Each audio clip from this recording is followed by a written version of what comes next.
Okay. Good afternoon, CNMI, members of the media. I'd like to take this time to welcome you and introduce our acting commissioner, who is not a stranger to the department, a long-time law enforcement officer, and a retired assistant chief, but now coming back to serve our community as our acting commissioner of the Department of Public Safety, acting commissioner Anthony Macaranas. So I'll open the floor to you. All right. Would you So like to give us Commissioner, the- yes, can you just tell us how your first day has been on the job and when you got the call, why you accepted the position acting? I got a call yesterday at 2 p.m. I was called up to the governor's office and was told that I've been appointed as the acting commissioner as of today to further notice. Coming back here, like what the PIO said, that it's not new to me. It's my old stomping ground. This is where I actually became a police officer to the day I retired. Coming this morning, there's a lot of things that is happening. I have met with the directors, I met with commanders. So this afternoon I went down to boating safety office and met up with the Coast Guard and people from the who help us with the registration, the registration of the boats. But again, there's nothing new to me here, but it's a continuation of my job here since I left back in 2022.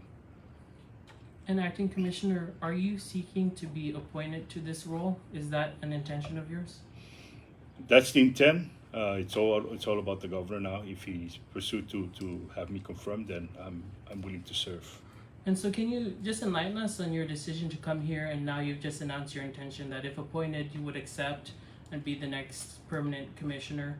I recall just a few weeks ago we were interviewing you at DOC. You were the deputy commissioner, and you were at the time also contemplating whether or not you should even return as deputy commissioner, or rather go there to DOC to come back into the public eye. So yeah, why? What has changed now for you? Honestly, when I was down at the Department of Corrections, my intent is to help the commissioner there, to help out the mountains of consisting problems there, from manpower to inmate issue, to facility issues. So those are the things that I accepted that role, because he has asked me to help him. But now that now that I'm down here, it's another thing that will be able for me to help out again, to continue to carry out what the previous commissioner had left, and see what other issues that we need to cover in regards to the crimes, the road issues, the community itself, on what are needs to be their attention. They need attention to fixed up. And just my last question before passing it on that same note, how are you now being onboarded and adjusting to take on some big cases, including the ongoing homicide investigation, and several other cases that the community is aware of as well? Well, as long as they're keeping me up to date on the progress, then that is something that I'm looking forward to address the things that we need to solve this homicide. I mean it's still ongoing. As you know, that I cannot divulge more about the case, but what I could say, it's a progress. It's continuing. It's not stopping yet. And sorry, just one last one. Can you comment on former Commissioner Bermudez's service and time in office? I thank former Commissioner Clement Bermudez for what he has done here. For every commissioner that went through here, they had plans to continue moving this department. But I thank him, and I appreciate all his diligent work that continue moving on. And as it is, we serve under the pressure of the governor. So it's the governor's call if he wants to retain or wants to the person to move on. So I again appreciate all his hard work in making things possible in the department. Commissioner, upon your return here to the department, what are some of your priorities? Some of the one of the priorities is the ongoing investigation of the homicide, and the other thing is to help out the frontline officers. I know there's issues pertaining to the frontline in regards to manpower issue. Of course, dealing with the community. With the recent departure of the 12 officers, it kind of now put a damage, or not a damage, but a pinch on our manpower issue. So right now, for this week, I'll be meeting with commanders and kind of understand where they're at, so that way I could make plans to change, make adjustment, so that way I could equalize the manpower that the community needs and what other services that the department can offer. All right. And speaking of, the 12 terminated officers, is overtime something that you're gonna still be looking at? It is still in the works. It's just something that we gotta be more mindful. That if it's something that is police task that needs to be accomplished, then we'll look into that. But we cannot stop overtime. But it's the job of the management is to control the overtime.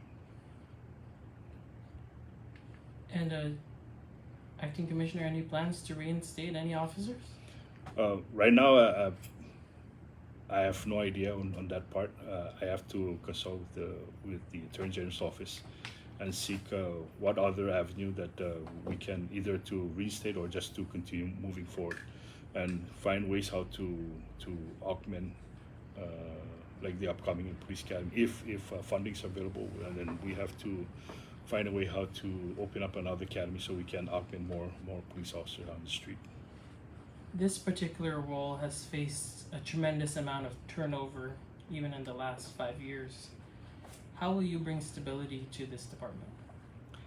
Right now, I need to work. I need to work with everybody to try and see what other section that needs help to kind of carry out the responsibility of the department.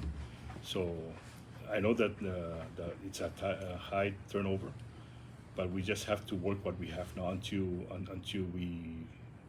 I settle down with some of the manpower to recruit more people, so we can put them through the academy and put them out the street.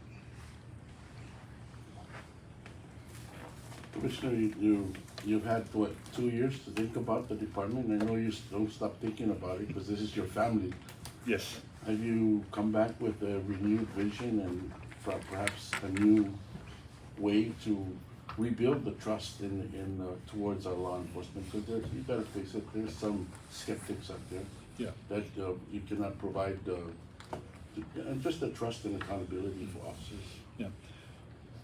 And that is true, Gary. The biggest thing that we need to do is to bring back our reputation and the trust from the people, especially with our police officers. I know they're hurting both, even financially. Yes. I know some of these officers are trying to make ends meet, but we will find in every avenue to address their issues. Even talking up to Congress and see what other assistance they can help the department to actually retain these officers. Like earlier, what Thomas said is there's a high number of turnover, and indeed it's really hurting the department right now.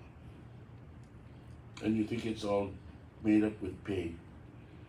Pay is a major part of it? Pay can be part of it, and also it's the stress, the overwork, but most of all, yes, it's one of it is their salary Yeah. that I know it's really hurting them.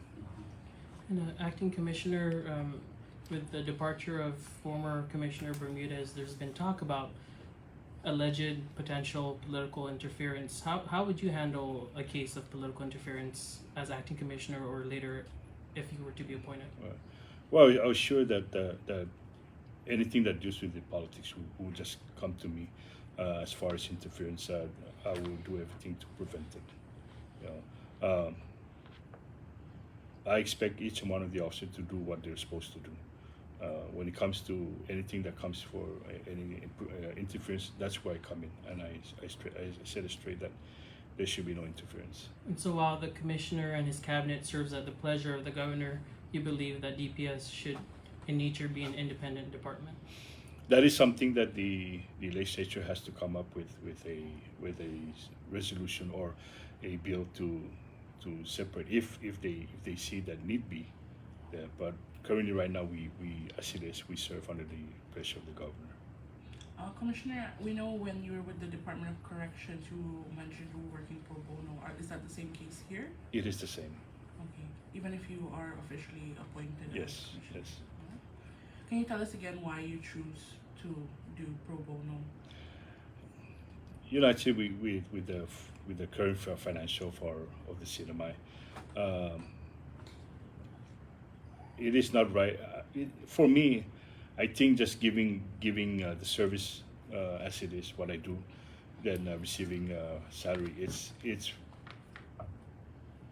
It's one of those things that I just decided to do. There's much I just say that I just do it because of the love of the work that I do. You know, it's just giving back to the community as it is. So can you, I don't know if they already asked this question, can you just give us a little bit of background, because just like 2 or 3 weeks ago you were set on becoming deputy commissioner, and then now you're DPS acting commissioner. Can you tell us what happened in those 3 weeks? Within those 3 weeks, I was really helping out Commissioner Torres with the issues, operations, and trainings for the Department of Corrections until yesterday, when I was called up to the governor's office, that it was informed that I'll be the designated person to be the acting commissioner for the Department of Public Safety. Was it a question, or did he state that you were going to take this position? He stated that I'm going to be appointed. Commissioner, on the talks of crime, we know that one of the biggest factors in our crime here is drugs, specifically ice. Yes. How will you be approaching this matter? You know, Sally, it's been a growing problem with the drugs here, but we still have to continue to stand and fight, because that's the only way to either prevent it, or if we don't fight with it, then guess what? It's gonna really put a large impact on the community. We will continue to work with other law enforcement agencies to help combat this growing problem. As I met with a couple weeks ago, I met with the Customs and Biosecurity that we at any point when I was with the Deputy Commissioner, we are still gonna strive to work collaboratively, so that way we can not alleviate that as much as we can, but we can try and slow the usage of this kind of drugs on the island. And it goes also to the 2 islands, south and south. I guess my last question is, can you possibly give us any updates that you may have about the double homicide? I know that the last thing we did was go through looking for evidence at Marty. Right now, there's nothing much I could give up, but it's still progressing, and CIB is really working hard to resolve, and hopefully that we'll get an answer soon. Right now, I cannot give much because of the ongoing and the sensitivity of the case. Are you at least able to share? Last we spoke, Fred informed us there are persons of interest. Has anyone been named a suspect? Have you notified suspects? I met with the commander this morning. He did not mention anybody, but they still, like you said, they're still eyeing on a particular person. So right now they're still working on the case. What do you have to say to those who are looking at this and might have concerns over the pace of the investigation, that we still haven't had any real updates since the last time we spoke a few weeks ago?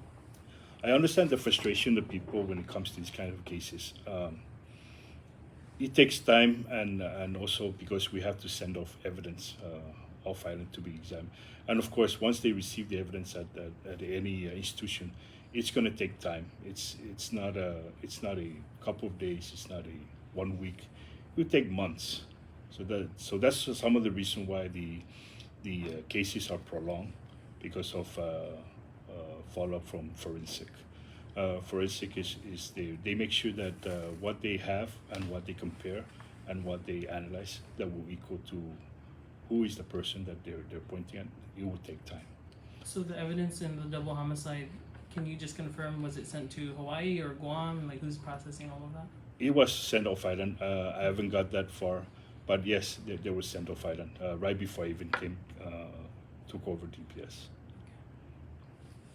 Oh, could you also update us on in the investigation of the sexual assault on a minor case at the Marianas High School? Mm-hmm.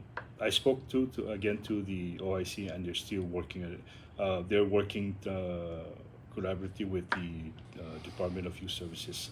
I think, if I'm not mistaken, it's premature right now to really talk because of the sensitivity of the case. But once there are updates, we'll surely we'll notify you. But right now, it's still actively. It's not been paused. It's not been stopped, but it's actively. Any updates on charges on the escaped inmate last week? You gotta ask the Commissioner of Corrections. Right now, I haven't gotten that far.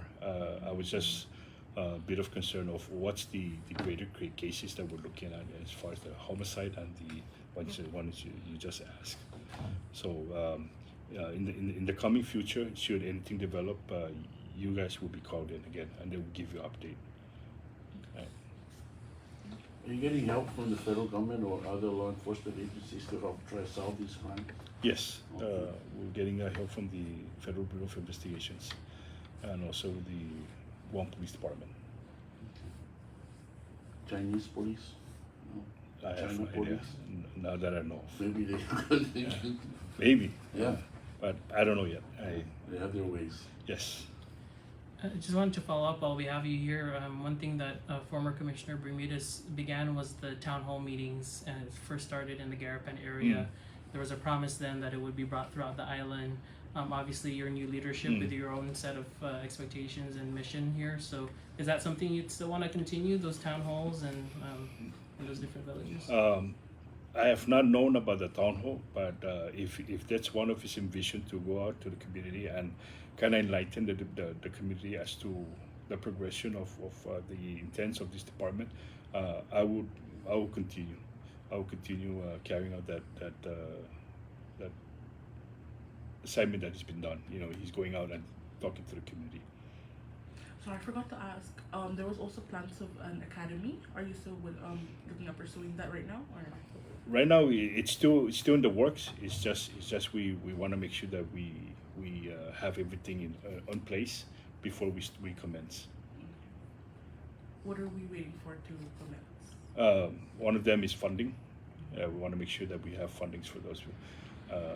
The other thing that right before I got here, the Department of Corrections and the Customs and Biosecurity are planning to have what they call a combined law enforcement academy. So that is something probably I could look at, and probably I could join ventures with those two agencies, so that way we can move on forward with our intent. Sorry, I just have one last question. You retired in 2022, and Yes. it was 2 years ago. What were some of the developments that you personally have seen in this department? Right now, I've not come that far, but I will surely look into that. I'll have Sergeant Sato and myself kind of sit down and see where's the progression when I last left here in 2022 to last Friday. Right now, I haven't seen anything yet to what's been done, but I know there is a continued progress of infrastructures repairs. The turnover of this building next door back to the Department of Corrections to be used as the juvenile detention. That's one of the things that I've seen so far. As far as other things, I haven't got that yet. And Chief, if I could just follow up, because it just came to mind, the BMV, I know, just for some context, you spoke in federal court for the ex-BMV chief, Okay. and you provided your support Yes. to her. Feel free to characterize that in the way you would like. But we've also had, BMV, I believe even in the case yesterday involving the man wanted in Indiana, he was able to get a driver's license, I believe, correct me if I'm wrong, even though he had active warrants. So I know you just got here, you're literally, this is your 6th hour on the job. But can you just tell us about your approach to BMV, given that it's been in such turmoil? I cannot say much because I haven't sat down with the leadership there. They haven't updated me on anything as far as that I know. But I know in the States that if we swipe your driver's license on the vehicle terminal data, you will pop up. As to if you're saying that he got a driver's license there, I have no idea.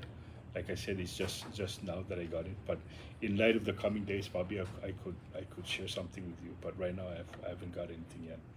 Do you have any plans with BMB in general to ensure that these kinds of issues don't happen in terms of issuing driver's licenses like that? Yes, and we are really working hard to restore that real ID back again.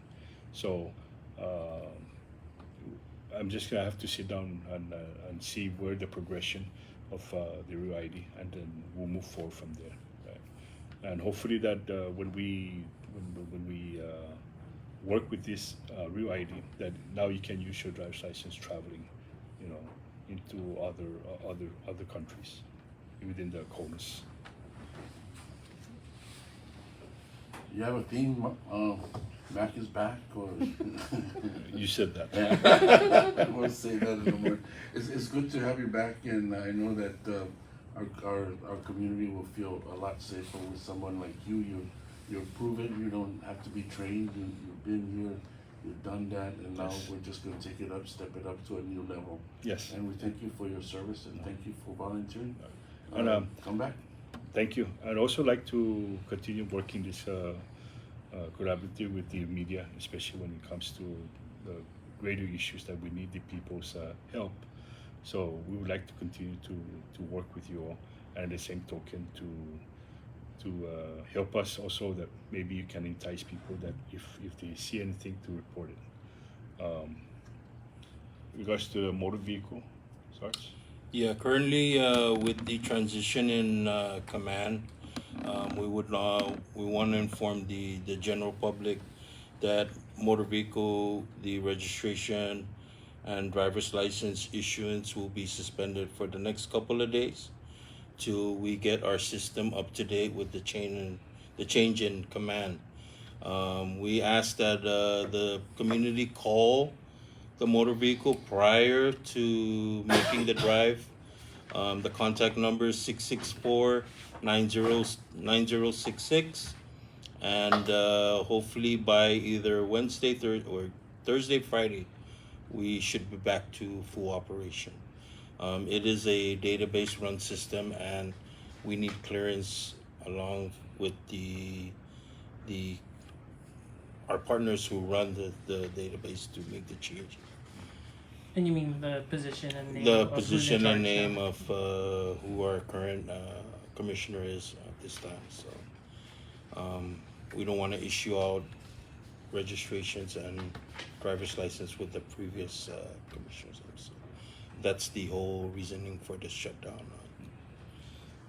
And the other thing, I encourage all the people that, if you know anything about an existing crime, to please call the Crime Stopper at 670-234-7272. We don't need your name, but we need your information. Anything that will help us solve existing crimes, we really encourage the public to please help us. That's the only way we can work together to solve some of these crimes that has been ongoing. And I understand that the community frustration when things are not solved, it became a panic. It became a concern to the community. But I assure the community that our hardworking men and women are still diligently going out, making sure that they help the community, they patrol the areas that needs to be patrolled at, and the officers are friendly. You can also wave them down, talk to them, tell them what you need, and I'm sure that the officers would take your conversation seriously when it comes to concerning crimes out in the community. On Saipan, Tinian, and Rota, our regional coverage of the Northern Marianas, reporting what you need to know, asking the hard questions, and sharing your voice, your view on the issues that matter in good times, and in challenging ones, and in changing times. KUAM CNMI, keeping our community at the center because we are better together.